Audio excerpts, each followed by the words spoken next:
Hello friends, स्वागत है दिवा स्टडी पॉइंट आईक्यू में। मैं देवेंद्र। आज हम इस वीडियो में संविधान की विशेषताओं के टॉप 25 प्लस महत्वपूर्ण क्वेश्चनों की चर्चा करेंगे। आप किसी भी कम्पिटेटिव एग्जाम की तैयारी कर रहे हो तो आपके लिए वीडियो इंपॉर्टेंट रहेगा, तो एंड तक देखते रहना है।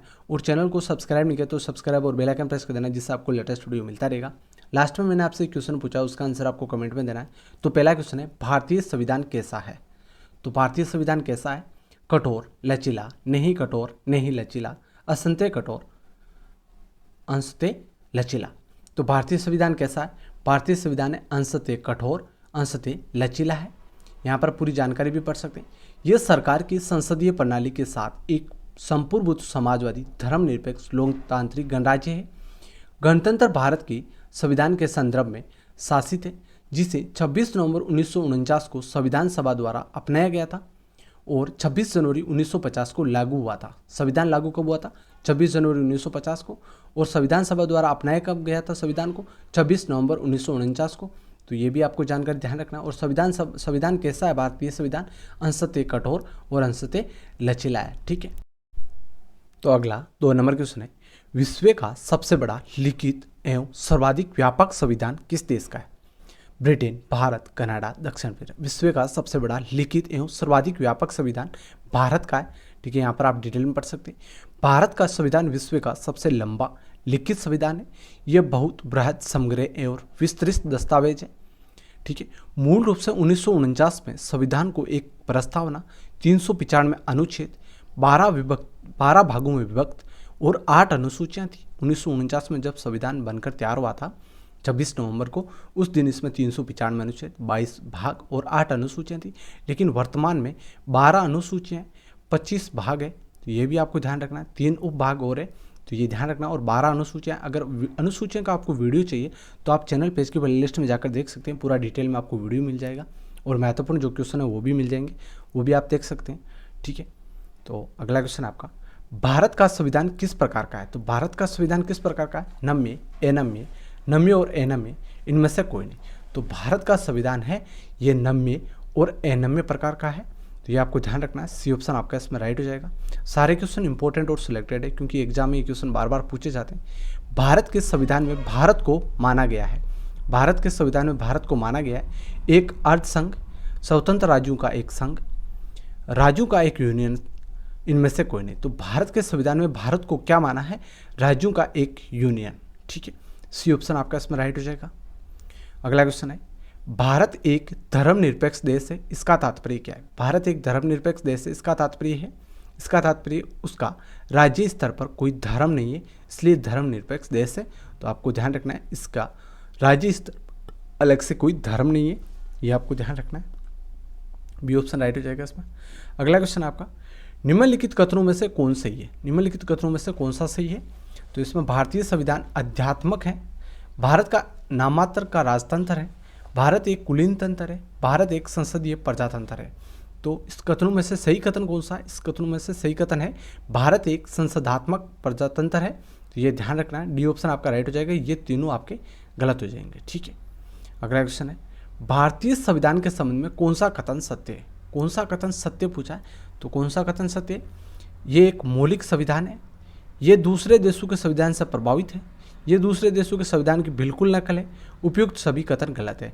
तो इसमें कौन सा राइट हो जाएगा? इसमें आपका राइट हो जाएगा साथियों, ये दूसरे देशों के संविधान से प्रभावित है, ना तो कोई बिल्कुल नकल है, ना ये मौलिक संविधान है। तो आपको ध्यान रखना है, इसमें बी ऑप्शन आपका राइट हो जाएगा।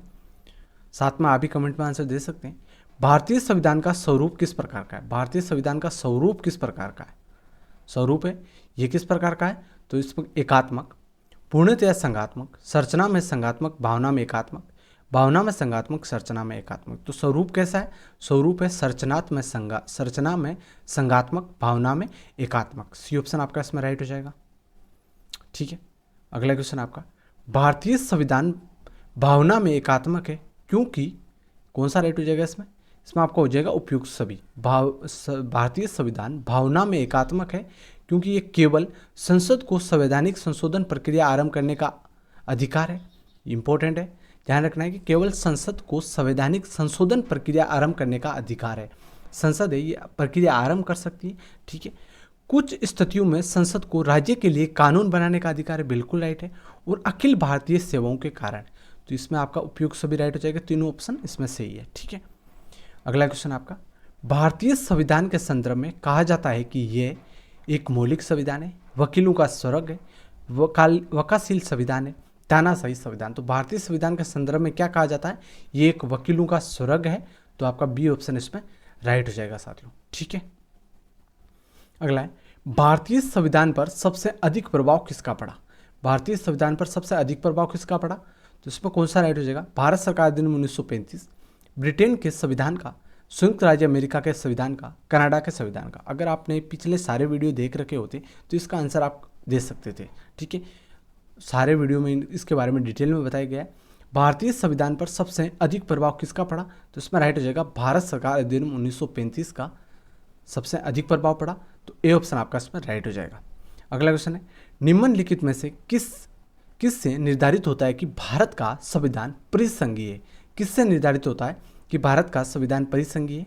संविधान लिखित एवं अनम्य है, न्यायपालिका स्वतंत्र है, केंद्र एवं राज्य के बीच शक्तियों का वितरण, अवशिष्ट शक्तियों का केंद्र में निहित होना। तो किससे निर्धारित होता है कि भारत का संविधान परिसंघीय है, तो ये किससे निर्धारित होता है, ये होता है केंद्र एवं राज्य के बीच शक्तियों का वितरण है। तो इससे ये निर्धारित होता है कि भारतीय संविधान परिसंघीय है। ठीक है, ये ध्यान रखना है। ये अगला क्वेश्चन आपका हो जाएगा, भारत में प्रजातंत्र इस तथ्य पर आधारित है कि, प्रजातंत्र है ये किस तथ्य पर आधारित है, तो इसमें राइट हो जाएगा जनता से सरकारों को चुनने तथा बदलने का अधिकार प्राप्त है। जनता को सरकारों को चुनने और बदलने का अधिकार है। तो ये इसमें राइट हो जाएगा कि भारत में प्रजातंत्र इस तथ्य पर आधारित है कि भारत में जनता को अधिकार है। ठीक है, ये आपको ध्यान रखना है। अगला क्वेश्चन है, भारत में किस प्रकार की शासन व्यवस्था अपनाई गई है। तो भारत में किस प्रकार की शासन व्यवस्था किस प्रकार की अपनाई गई है, तो इसमें राइट हो जाएगा साथियों ब्रिटिश संसाधनात्मक प्रणाली से अपनाई गई है। तो इस प्रकार की ब्रिटिश संसाधनात्मक प्रणाली, इसी प्रकार की भारत में शासन व्यवस्था है। तो ये आपको ध्यान रखना है। अगला क्वेश्चन है, भारतीय राजनीतिक व्यवस्था में इनमें से कौन सर्वोच्च है। भारतीय राजनीतिक व्यवस्था में कौन सर्वोच्च है, सर्वोच्च न्यायालय, संविधान, संसद, धर्म। तो सबसे सर्वोच्च कौन है, संविधान है। तो बी ऑप्शन आपका इसमें राइट हो जाएगा। ठीक है, अगला क्वेश्चन है, भारतीय संविधान के वृहद होने का कारण क्या है।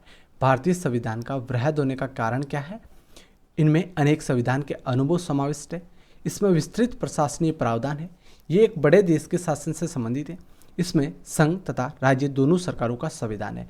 तो वृहद होने का, बड़ा होने का कारण क्या है भारतीय संविधान का, इसमें संघ तथा राज्य दोनों सरकारों का संविधान है। तो इसमें आपका डी ऑप्शन राइट हो जाएगा साथियों। भारतीय संविधान का अभिभावक कौन है। भारतीय संविधान का अभिभावक कौन है, राष्ट्रपति, प्रधानमंत्री, सर्वोच्च न्यायालय, निर्वाचन आयोग। तो भारतीय संविधान का अभिभावक कौन है, सर्वोच्च न्यायालय है। सी ऑप्शन आपका इसमें राइट हो जाएगा। ठीक है, तो अगला क्वेश्चन है 18 नंबर, भारत में वयस्क मताधिकार की उम्र सीमा क्या है। भारत में वयस्क मताधिकार की उम्र सीमा क्या है, 18, 20, 21, 25। तो ध्यान रखना है, भारत में वयस्क मताधिकार की सीमा क्या है, 18 वर्ष है। ठीक है, मतलब मत देने की, वोट देने का अधिकार कब से मिलता है, 18 वर्ष के बाद में मिलता है। ठीक है, तो ये आपको ध्यान रखना, वयस्क मताधिकार की उम्र सीमा 18 वर्ष है। भारतीय संघीय व्यवस्था की एक विशेषता क्या है। भारतीय संघीय व्यवस्था की एक विशेषता है दोहरी नागरिकता, संविधान की सर्वोच्चता, केंद्र में संपूर्ण शक्ति, शक्तियों का एकीकरण। तो इसमें हो जाएगा संविधान की सर्वोच्चता भारतीय संघीय व्यवस्था की एक विशेषता है। तो बी ऑप्शन आपका इसमें राइट हो जाएगा। अगला क्वेश्चन है, भारत के संविधान में संघीय शब्द की जगह किन शब्दों का स्थान दिया गया है। भारतीय संविधान में संघीय शब्द की जगह किन शब्दों को स्थान दिया गया है, तो इसमें कौन सा राइट हो जाएगा, इसमें आपका हो जाएगा राज्यों का संघ। जो संघीय शब्द है उसकी जगह किन शब्दों का इस प्रयोग किया गया है, राज्यों का संघ का प्रयोग किया गया है। ठीक है, अगला क्वेश्चन है, भारत का संविधान अपना प्राधिकार किससे प्राप्त करता है। भारत का संविधान ये अपना प्राधिकार किससे प्राप्त करता है, तो भारत का संविधान भारत की जनता से अपना प्राधिकार प्राप्त करते हैं। तो इसमें आपका राइट हो जाएगा सी ऑप्शन। लिखित संविधान की अवधारणा ने सर्वप्रथम कहाँ जन्म लिया। लिखित संविधान की अवधारणा ने सर्वप्रथम कहाँ जन्म लिया, फ्रांस, संयुक्त राज्य अमेरिका, ब्रिटेन, स्विट्जरलैंड। तो सबसे पहले लिखित संविधान किस देश का है, फ्रांस का है। तो ए ऑप्शन आपका इसमें राइट हो जाएगा। ठीक है, अगला क्वेश्चन है, निम्न में से कौन सा एक भारतीय संविधान का दर्शन नहीं है। भारतीय संविधान का दर्शन नहीं है तो वो कौन सा है, कल्याणकारी राज्य, समाजवादी राज्य, राजनीतिक समानता, साम्यवादी राज्य। तो साम्यवादी राज्य ये भारतीय संविधान का दर्शन नहीं है। ठीक है, तो इसमें आपका राइट हो जाएगा डी ऑप्शन। ठीक है। अगला क्वेश्चन है, निम्नलिखित में से कौन सी विशेषता भारतीय संघ और अमेरिका संघ दोनों में साझी है? भारतीय संघ और अमेरिका संघ दोनों में साझी मतलब समान है, तो वो कौन सी विशेषता है? वो है संविधान की व्याख्या के लिए संघीय उच्चतम न्यायालय है। ये भारतीय संघ और अमेरिका संघ दोनों में साझी मतलब समान है, तो इसमें डी ऑप्शन आपका राइट हो जाएगा साथियों। अगला है, भारत का संविधान मान्यता प्रदान करता है। भारत का संविधान मान्यता प्रदान करता है, तो वो धार्मिक एवं भाषाई अल्पसंख्यकों को मान्यता प्रदान करता है। ठीक है। अगला क्वेश्चन है आपका, निम्न में से कौन सा भारतीय राज्य व्यवस्था में सर्वोच्च है? इसका आंसर आपको कमेंट में देना है, आंसर इज कमेंट। ठीक है। तो इनमें से कौन भारतीय राज्य व्यवस्था में सर्वोच्च है? संसद, धर्म, संविधान, सर्वोच्च न्यायालय। तो इसमें कौन सा राइट हो जाएगा? आपको कमेंट में लिखना है कि लास्ट क्वेश्चन का आंसर ABCD जो भी आपको सही लगे वो आपको आंसर दे देना है। तो साथियों, ये आपके 25 क्वेश्चन थे। 25 क्वेश्चन में से आपके कितने क्वेश्चन राइट हुए ये भी आपको कमेंट में लिखना है। तो वीडियो कैसा लगा, लाइक शेयर सब्सक्राइब करें। धन्यवाद। जय हिंद।